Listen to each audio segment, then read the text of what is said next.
Ekiro ekikeesezza olwaleero abavubuka abatannategeerekeka baalumbye akulira ebyokwerinda oba Jjiso mu ggombolola y'e Buhuuhira nga ye James Luhumbira ne muganda we era nga bombi kati bali mu ddwaliro ly'e Kirembe mu mbeera embi ddala.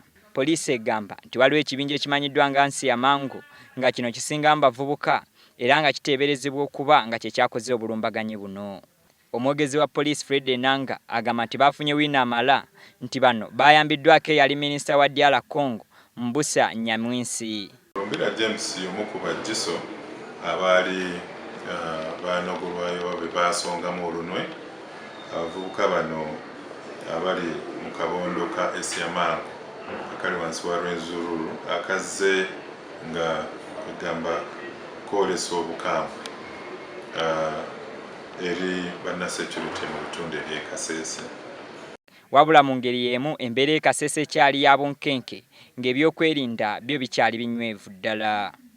Abatuuze bangi bakyatankana eky'abasirikale okubeera abangi mu kitundu kino nga bandi si bamativu ku ngeri ebyokwerinda gye bikwatiddwamu mu kitundu kyabwe. I think I call the government to make sure it deploys enough and people be secured. Kati nze nkubiriza abavubuka bonna b'omulembe guno eno. Kiba kirungi kola kintu bwe kityo okola revenge. Oba okola revenge tikyetagisa kwonoona bintu by'abantu byonna okola revenge netta. Obanga oyina ekiwundu ku mutima genda owababire ku poliisi ebintu biggwereeyo naye si kukola revenge n'oyoonoona ebintu by'abantu. Mbasaba tutule wamu tubeere nga tutegeregana.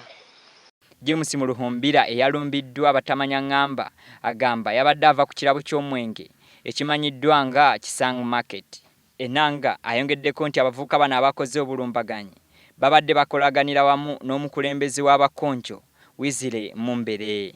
Obwa Rwenzururu bwavaayo ku bbalaza ya Sabbiiti eno ne bwesamba ebyo byonna ebyogerwa nti bumanyi ku busambattuko buno e Kasese. What has happened in Kasese and which we are totally denying are the statements that the IGP has made associating whatever has happened to the kingdom.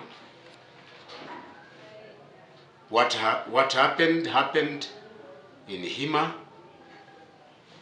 after the failure of control as far as the elections happened.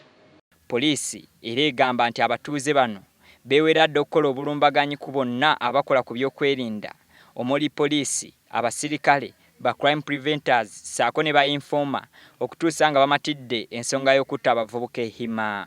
Omwogezi w'eggye mu kitundu kino Major Ronald Kakulungu agamba nti bakola kyonna ekisoboka okuzza emirembe mu nteeko. Ekikulu twagala okuzaamu abantu amaanyi abalinamu okutya tugambe nga badduka mu maka gaabwe. Twagala kubakakasa nti badde mu maka babeere bulungi kubanga tutageeyo ebyokwerinda tulina amagye ne poliisi mu bitundu ebyo waliwo agatambula nga gakola sipatro